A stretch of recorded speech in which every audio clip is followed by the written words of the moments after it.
26 വർഷത്തെ വിശ്വാസം, ലക്ഷക്കണക്കിന് സന്തോഷകരമായ ദാമ്പത്യങ്ങൾ. കല്യാണം എന്നാൽ കേരള മാട്രിമോണി തന്നെ. ചൈനയിൽ കനത്ത നാശം വിതച്ചിരിക്കുകയാണ് മെയ്സാക് ചുഴലിക്കാറ്റും പ്രളയവും. ഇതുവരെ 39 പേർക്ക് ജീവൻ നഷ്ടമായതായാണ് റിപ്പോർട്ട്. ഗുവാങ്ഷി ഷുവാങ് പ്രദേശത്തെ ഡാം തകർന്നതാണ് മരണസംഖ്യ ഉയരാൻ കാരണം. ചൈനയിൽ നിന്നും മറ്റൊരു ദുരന്തത്തിന്റെ ദൃശ്യങ്ങളാണ് ഇപ്പോൾ പുറത്തുവരുന്നത്. പ്രളയത്തിൽ മൃഗശാലയും പാമ്പ് വളർത്തൽ കേന്ദ്രങ്ങളും തകർന്നു.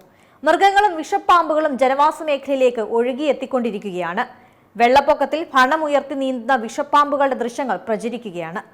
ചിലർ വിഷപ്പാമ്പുകളെ പിടിക്കാൻ വെള്ളത്തിലിറങ്ങുന്നതും ദൃശ്യങ്ങളിൽ കാണാം. 900ഓളം പാമ്പുകൾ ഫാമുകളിൽ നിന്ന് പുറത്തുപോയതാണ് വിവരം. പാമ്പ് കടിയേറ്റൊരു സ്ത്രീ മരിക്കുകയും നിരവധി പേർക്ക് പരിക്കേൽക്കുകയും ചെയ്തിട്ടുണ്ട്.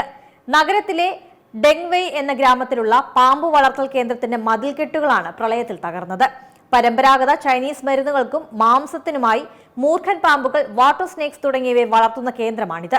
മാംസം, തുകലുൽപ്പന്നങ്ങൾ, പരമ്പരാഗത ചികിത്സ തുടങ്ങിയവയ്ക്ക് 30 ദശലക്ഷത്തോളം പാമ്പുകളെയായിരുന്നു ഇവിടെ വളർത്തിയത്.